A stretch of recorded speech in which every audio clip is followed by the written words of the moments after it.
It's a group of men that you don't even know who they are. Most people don't even know who they are.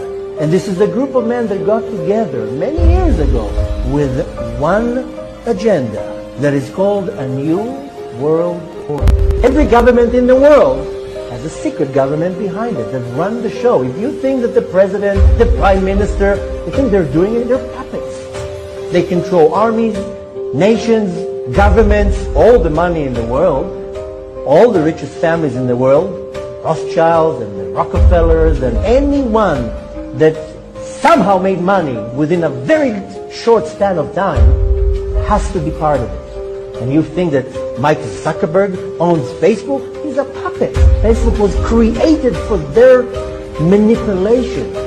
Same thing with YouTube, same thing with WhatsApp and Instagram and Netflix and everything. World War I was designed by them. World War II, designed by them. Federal Reserve, which people think belongs to the American government. Doesn't belong to the government even. It's a private organization. NASA, CIA, the assassination of JFK, who was the first one who ever talked about it, got a bullet in his head. Needless to say, the attack on the Twin Towers, it wasn't Bin Laden. All one big agenda because they needed to go to Afghanistan. You know why? To put pipes. It's all one big show. We've been fooled and millions of Americans are cheering. We're going to a war against terror. Ah, you've been fooled. And you think it's different in Israel? You know that Israel was built by the Freemasons, by the way, by the Zionists. There's nothing here kosher. Who approved the Declaration of Israel? The United Nations, of course. An organization of peace and unity, and we love all. It's a terror organization built by the New World Order. All the founders of the country of Israel are Freemasons. I've been saying this since the first day of the war in Gaza. A life is a life. I know this because I held in my arms the families of hostages I met in Tel Aviv and in Paris. I'm thinking of the mother of Eata David, a hostage who was famished and displayed. I'm thinking of Nimrod Cohen, a 19-year-old hostage whose father I just met. I also know this because I was at the bedside of the Palestinian victims of Israeli military operations, refugees in Al Arish, women and children. I will never forget the way they looked at me. I know this because I met young people from Gaza who we are hosting in France. I'm thinking of Rida Baroud, who today who continues to bear witness to the distress of her loved ones in Gaza. A life is a life. We are duty-bound, all of us, to protect each other. This duty is indivisible, just as our common humanity is indivisible. There is a solution, a way of breaking the cycle of war and destruction. It lies in the recognition of the other, of his and her legitimacy, humanity, and dignity. We must reopen our eyes and see human faces there where war has deposited the mask of the enemy or the marks of a target. We must recognize that Palestinians and Israelis are living in twin solitude. The solitude of the Israelis following the of the 7th of October 2023 and the solitude of Palestinians. Palestinians at their wits' end in the face of this ceaseless war. The time has come because the worst could still come to pass. The sacrifice of more civilians, the expulsion of the people of Gaza to Egypt, the annexation of the West Bank, the death of hostages detained by Hamas, or facts on the ground which could irreversibly change the situation there on the ground. This is why, this is the very reason that today, here in this chamber, we must pave the way for peace, because since July of last year, developments have accelerated. And at this point, we have reason to fear that the Abraham Accords, the Camp David Accords, could be called into question by Israel, and that peace would become impossible for a long time yet in the Middle East. It thus falls to us this historic responsibility. We must do everything within our power to preserve the very possibility of a two-state solution. Israel and Palestine living side by side in peace and security. The time has come. This is why, true to the historic commitment of my country to the Middle East, to peace between the Israelis and the Palestinians, this is why I declare that today France recognizes the state of Palestine.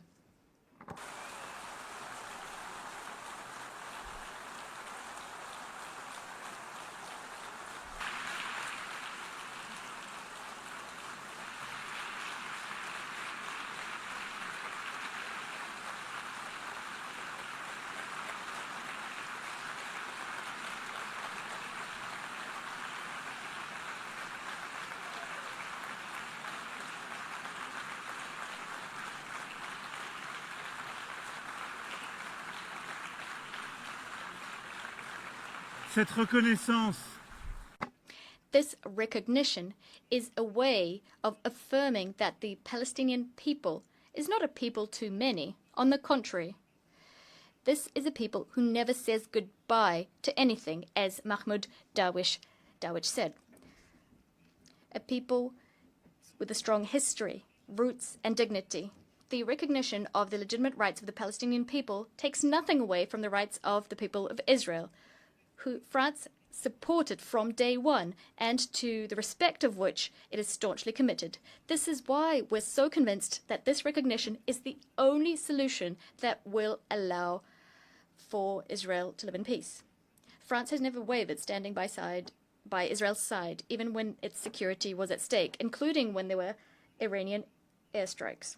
This recognition of the state of Palestine is a defeat for Hamas, just like for all those who foment anti-Semitism, nurture anti-Zionist obsessions, and who want the destruction of the state of Israel. This recognition by France goes hand in hand with others which will be announced today, and I thank them: Andorra, Australia, Belgium, Canada, Luxembourg, Malta, Monaco, Portugal, the United Kingdom, San Marino. They are here today. They answered our call issued in July and took the responsible choice, the necessary choice, the choice to opt for peace. Spain, Ireland, Norway, and Sweden are also going down the same path, and many others did before us too. This recognition paves the way for useful negotiations, useful for Israelis and Palestinians. This path is a path towards a peace and security plan for all. France and Saudi Arabia submitted this plan to this assembly, and it adopted it by a large majority. It carries our common ambition to break the spiral of violence and to change the situation on the ground. We managed to take a step towards one another, to move away from our habitual stances and to set concrete objectives. We must now set in motion a cycle of peace that meets the needs of all parties. The top priority of this peace and security plan, and it's very urgent, that is to ensure the release of 48 hostages and put an end to military operations throughout the territory of Gaza. I commend the efforts undertaken by Qatar, Egypt, and the US to achieve this. I ask Israel to do nothing more that would thwart these efforts coming to fruition. Hamas was vanquished on the military front as we neutralized its leaders and decision makers. It must also be vanquished politically to be truly dismantled. As soon as a ceasefire is agreed, we must mount a massive collective effort to provide assistance to the people of Gaza. I'd like to Jordanie, Jordan for their commitment and recall Israel's absolute obligation, that is to facilitate humanitarian access to Gaza, to assist its population, which has lost everything. The second priority is to stabilize and to rebuild Gaza.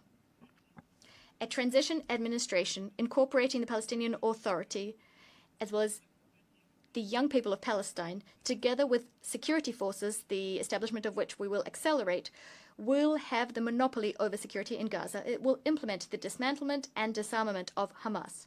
and this with the support of international partners and the necessary means required for this difficult mission. France stands ready to contribute to an international stabilization mission, as well as to support, together with our European partners, the establishment and equipping of Palestinian security forces.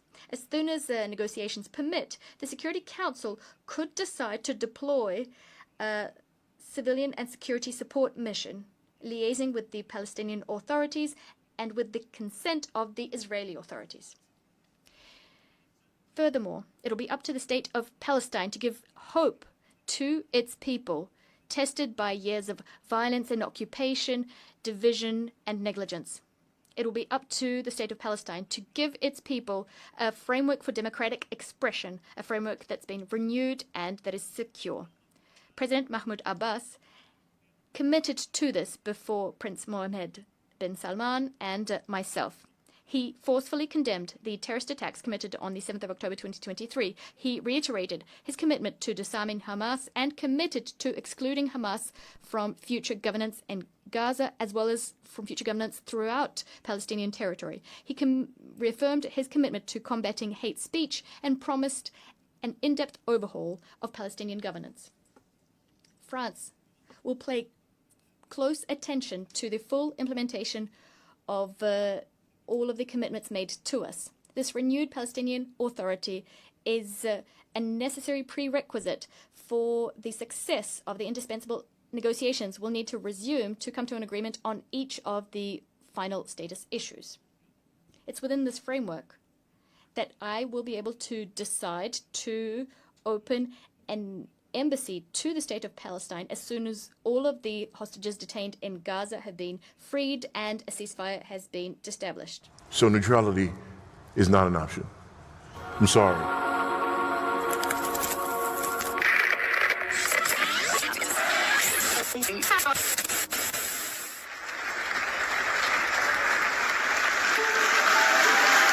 Political rookie Emmanuel Macron is leading the polls and tipped to be France's next president. Et nous allons gagner! Vive la République! Vive la France!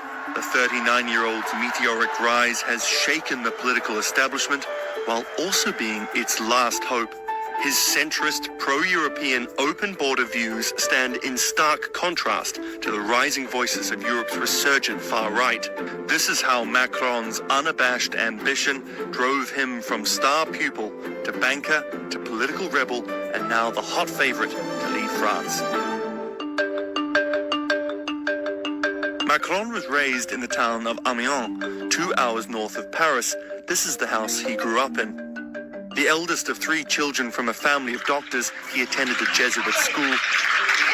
A precocious kid, he preferred the company of teachers to other pupils. After school, he attended university in Paris, studying philosophy, then went to the prestigious National School of Administration, a breeding ground for the French elite.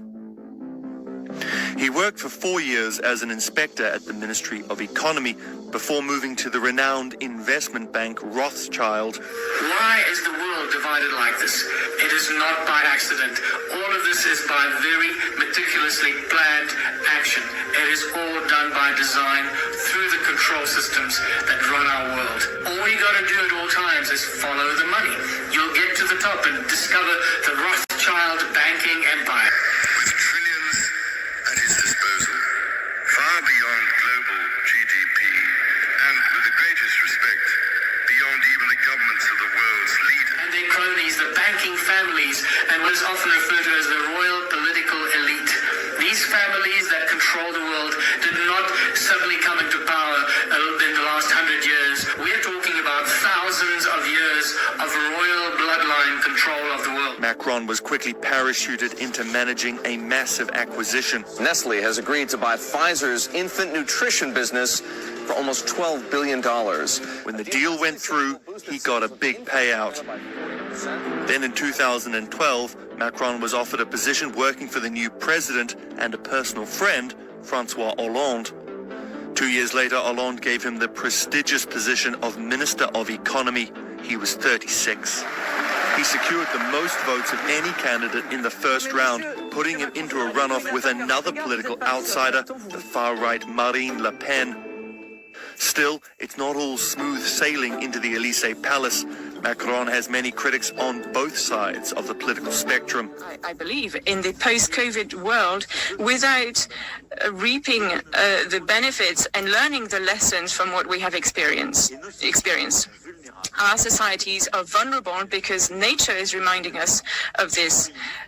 We are vulnerable to a pandemic, climatic events, and so on. And so the economy of tomorrow, strengthened by these lessons. We talk a lot about new strains and variants, but there are some things that are not varying. The economy of tomorrow is going to have to be an economy that thinks about innovation and humanity, and it's going to have to build competitiveness together with the climate challenge, reducing CO2 emissions, adapting our societies, the biodiversity agenda. So it's an economy that will have to be more resilient, that will be better organized, and will have to be including these elements of resistance in the supply chains, and we can come back to this later. And also it will have to be an economy that takes into account this principle of humanity, whether it's on a social or health point of view. We talked about this last year, and I believe that we will not get out of this pandemic or rather, we will get out of this pandemic only with an economy that thinks more about fighting inequalities. We're in a jungle and we have two big elephants trying to become more and more nervous. If they become very nervous and start war, it will be a big problem for the rest of the jungle. You need cooperation of a lot of other animals. Tigers, monkeys, and so on. A lot of people would like to see there are two orders in this world. This is a huge mistake. We need a single global order. Because when Jesus spoke to the 12 shortly before his arrest, he described what the future was going to look like. Artificial intelligence, Exactly. and robots look at things like gene editing. Exactly. Opening a whole new horizon for medical science. And you see, the difference of this fourth industrial revolution is it doesn't change what you are doing. It changes you. If you take genetic editing, Right. Just as an example, it's you who are changed. And of course, this has a big impact on your identity. And offer certain kinds of possibilities that have to be careful about. When you began to do that kind of gene editing, some people worry that you are changing what it means to be human. That's the problem.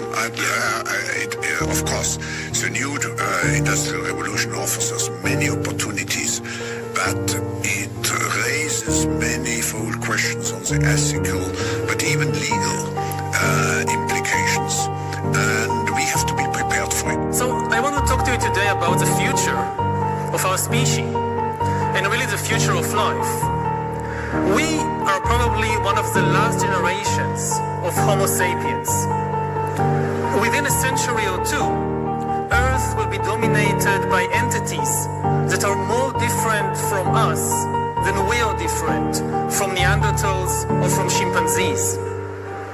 Because in the coming generations, we will learn how to engineer bodies and brains and minds. These will be the main products of the economy, of the 21st century economy. Not textiles and vehicles and weapons, but bodies and brains and minds. Now, how exactly will the future masters of the planet look like? This will be decided by the people who own the data. Those who control the data control the future not just of humanity, but the future of life itself. Because today, data is the most important asset in the world. Now, why is data so important? It's important because we've reached the point when we can hack not just computers. We can hack human beings and other organisms. There is a lot of talk these days about hacking computers and email accounts and bank accounts and mobile phones, but actually we are gaining the ability to hack human beings.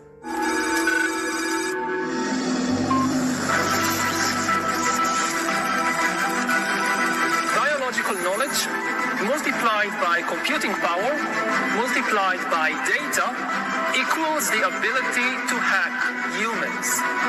The human race is at a critical point.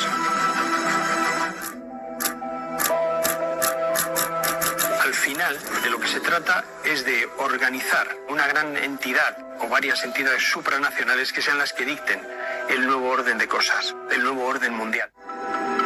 Have no doubt, you are living the most important moments of your life. Because you're going to be the protagonists of the most important moments in the history of humanity.